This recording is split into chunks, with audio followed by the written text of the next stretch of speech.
அழகாக செஞ்சு 7 இலையில இருக்கிற இலைய வச்சு காலத்துக்கு சாப்பாடு வைக்கும். அது வச்சா கைலாயத்துக்கு நீங்க போயிட்டு வந்ததுக்கு சமம். இது சாதாரண விஷயமா சொல்லுங்க. கைலாயம் எங்கேயுமா இருக்குது. அப்ப இருக்கிற இலைக்கும் முன்னோர்களுக்கும் ஒரு தொடர் இருக்குது. அது என்ன லாஜிக்கு?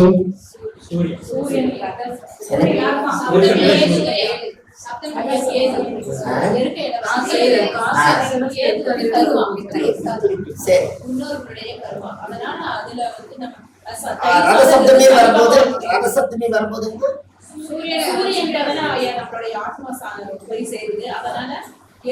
இயற்கையில கேது, தயிர் சாதம் சனி பகவான், அப்ப கர்மகாரகன் கேது பகவான் கர்மகாரகன், சூரியனுடைய ரதசக்தியை வைக்கிறதுனால நம்மளுடைய முன்னோர்கள் ஆன்மா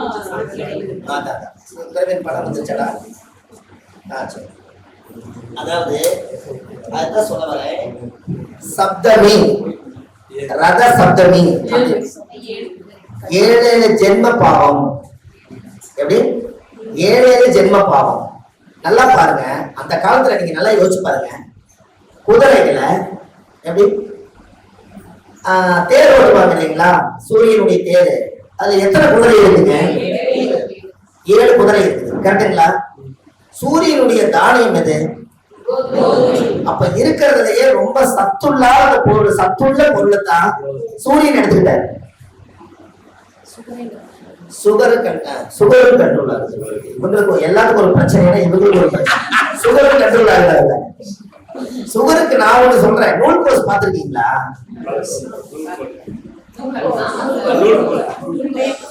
நூல் கோஸ்ன்னு சொல்லுவாங்க. அது மாதிரி ஒரு பம்பர் மாதிரி இருக்கும். ஒயிட்டும் மெரூனும் கலந்து நான் பார்த்து ரொம்ப நாள் ஆச்சு.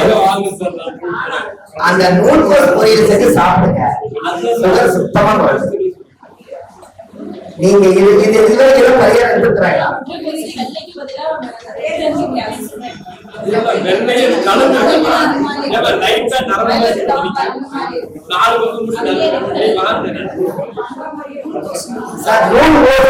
ஐயா நூல் கோஸுக்கு எழுதி வச்சுங்க. அதை பொரியல் பண்ணி நீங்க எப்படி சாப்பிடறதா சாப்பிடுங்க. உடம்புக்குள்ள இருந்து எல்லாமே நார்மல் ஆயிரும். நீங்க சர்க்கரையே இப்போ அடித்தீங்களா? தேன்பாலை கேள்விப்பட்டிருக்கீங்களா? அந்த நூல் கோஸுக்கு தேன்பாலை சாப்பிட்டா அடுத்த சந்ததிக்கு சொல்லுகிறார். நல்லா தெரிஞ்சுங்க, நல்லா தெரிஞ்சுங்க. தேன்பாலை எப்படி இருக்குமா? அந்த நல்ல ருசியா இருக்கும். ரொம்ப சாஃப்டா இருக்கும். கருப்படிக்கும் இல்லையா? அதானே? சரி, தேன்பாலை தான் நல்லா தெரிஞ்சு. தேன்பாலை அதுல ஒரு விஷயம் உங்களுக்கு சொல்றேன். என்ன தெரியுங்களா? எல்லா பழம் அழுகிரு, தேன்பாலை அழுகாது.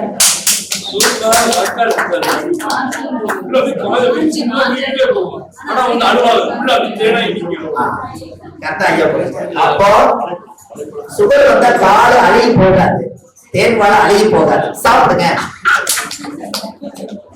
அப்பதான் 2 வாரம் 3 வாரம் கட் பண்ணி இருக்குன்னு சொல்றாங்கல்ல. அழுகி போகுதுன்னு தானே கட் பண்றாங்க. அப்ப அழுகி போகாத பொருளை சாப்பிடுங்க.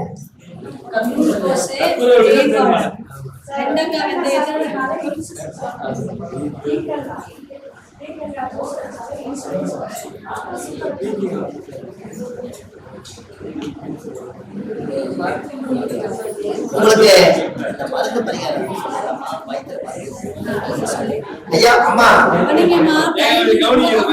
அம்மா உங்களுக்கு உங்க வயிற்றை சுத்தப்படுத்துறதுக்கு ஒரு மருந்து இருக்கு. அம்மா அம்மா ஐயா ஒரு நிமிஷம் இருங்க ப்ளீஸ்.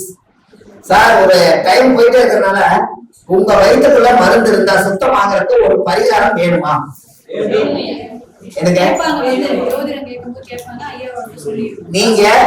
நீங்களும் சாப்பிட்டு உங்க வயிற்றுல இருக்கிற மருந்தை கிளியர் பண்ணிக்கலாம்.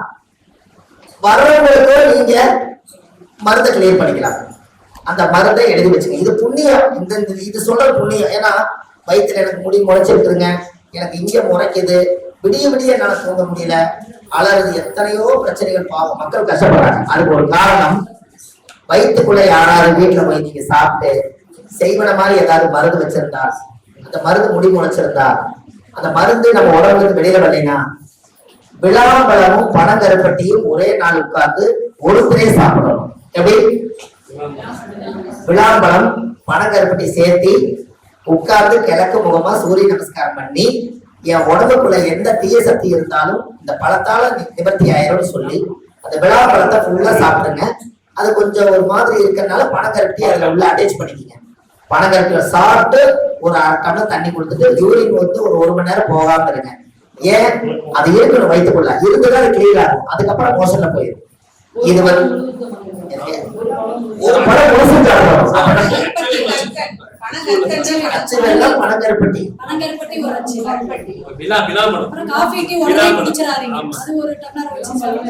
நீங்க தண்ணி ஓவரா குடிச்சீங்கன்னா யூரின் போயிடும்.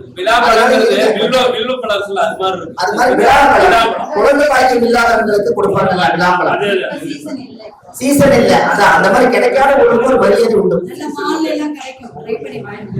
சார். இதுல என்ன ஒரு விஷயம் கேட்டீங்கன்னா, கருப்பட்டி என்ன நட்சத்திரம்?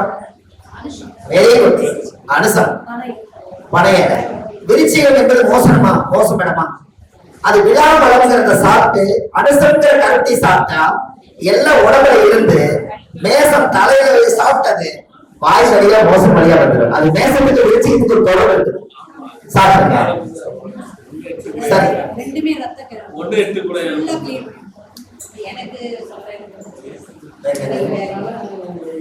முகத்துல இவங்க ஒரு சில பேருக்கு முகத்துல இருள் அண்டி இருந்தா இந்த இருள் வந்து நம்மளுடைய முகத்தை வந்து கொடூரமா தெரியும். தெரியுங்களா?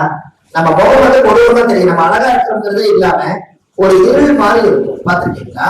அவங்க முகத்துல எனக்கு என்னமோ தெரியுங்க, எனக்கு ஏதோ ஒரு யாரோ ஒருத்தர் வந்து ஒரு முகத்தை அணியது பண்ண மாதிரி இருக்கும். அது மாதிரி இருக்கு, ஒரு இருள் மாதிரி இருக்குன்னு சொல்லுவாங்க. ஒரு முக கலையின்னு சொல்றாங்கல்ல, அதானம்மா? கேட்டுங்களா? அந்த முகம் அந்த கலையா இருக்கணும் அப்படின்னா உங்க வாழ்க்கையில நீங்க தாமரை நைட்டு ஊற வைக்கிறீங்களா, அதுல வந்து ஒரு 7 நாளைக்கு 11 நாளைக்கு முகம் கிடக்கும்.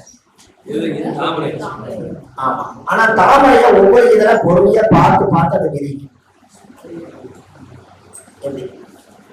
அதை விரிச்சு மகாலட்சுமிக்கு வைங்க. அந்த தண்ணீரை நினைச்ச அந்த தண்ணி எடுத்து முகத்து கழுவுங்க. முகம் தாமரையாட்ட மலர்ந்துன்னு சொல்றாங்கல்ல, அப்படி செய்யுங்க. அந்த இருள் போயிடும் முதல்ல. புரியுதுங்களா? அதுல 8 பொருள் போட்டு தலையை சுத்தி முச்சந்தி மண்ணு, வெள்ளை இருக்கலாம் பூவு, வாசல் போட்ட சீமாறு, வீடு போட்ட சீமாறு, எல்லாம் கொஞ்சம் கொஞ்சம். எள்ளு ஓமம் நவதானியம், எள்ளு ஓமம் நவதானியம், வரமிளகா,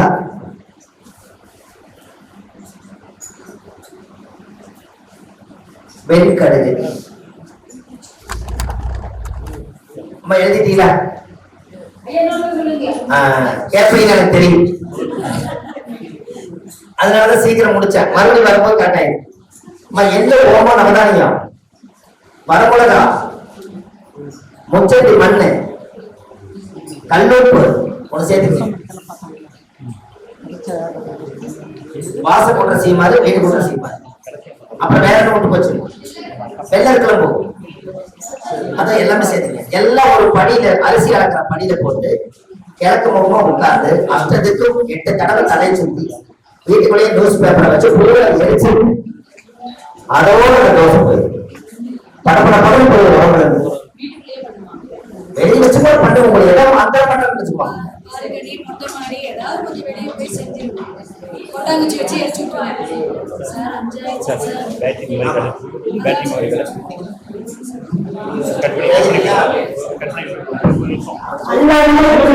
அக்ஷய பாத்திரம் மாதிரி எல்லா விஷயமும் கிடைக்கும்.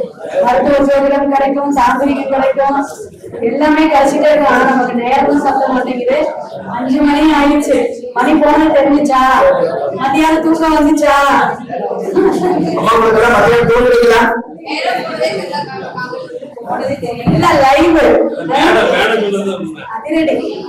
நேரம் போனதே தெரியல சார்.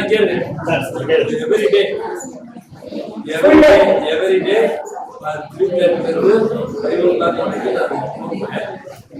தூக்கமே எனக்கு காணாம போயிடுச்சு. நீங்க தூங்க கூடாது.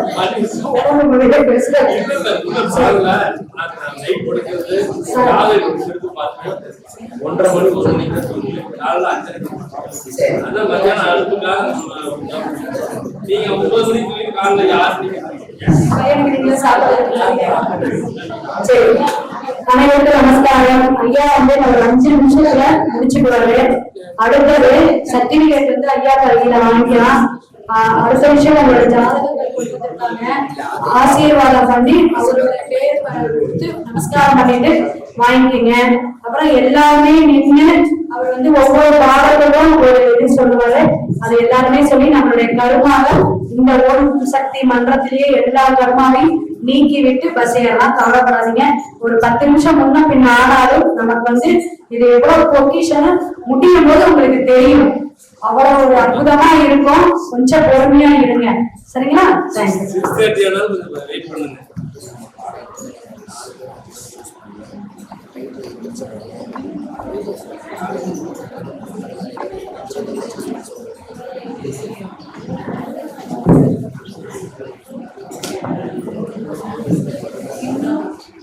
இன்னும் நிறைய விஷயங்கள் வந்து ஐயா சொல்லணும் அப்படின்னு சொல்லிட்டு இருந்தாரு. நிறைய டிப்ஸ் இருக்குது. ஆனா வந்து அதுக்கான நேரம் வந்து போதுல. நம்ம கேக் சர்டிபிகேட் கொடுக்கணும். அடுத்த விஷயம் வந்து ஜாதகத்தை வச்சு இது பண்ணணும். அதனால கொஞ்சம் எல்லாரும் ஒத்துமையா இருந்து ஒத்துழைப்பு கொடுத்து ஒரு விஷயம் சொல்றோம். ஐயா வந்து காலையில 10 மணில இருந்து ஒரு 8 மணி நேரம் பொறுமையா நமக்கு எல்லா விஷயங்களும் லைவாவும் நிறைய விஷயங்கள் சூட்சும ரகசியங்கள்லாம் சொல்லி கொடுத்துட்டாரு. இதுதான் வச்சுக்கங்க இலவசமா அப்படின்ட்டாரு. நம்ம போய் உழைக்கிறதுக்கு கொஞ்சம் உழைக்கணும். நாளைக்கு உட்காந்து என்னென்ன நோட்ஸ் கொடுத்தாரு, என்ன பண்ணுனாரு, தனியா போய் ஒரு 1 hour உட்காந்து யோசிங்க. அந்த நோட்டை எடுத்து வச்சு உங்க மைண்ட்ல என்னென்ன வந்துச்சு, அவர் பிரச்சனை எப்படி பார்த்தாருன்னு சொல்லி எல்லா ஒரு நோட்ஸ் எடுத்து வச்சுக்கோங்க. ஏன்னா நம்ம பல வேலைகள் இருக்கனால மறந்துடும். அதனால நாளைக்கே இதை செஞ்சிருங்க.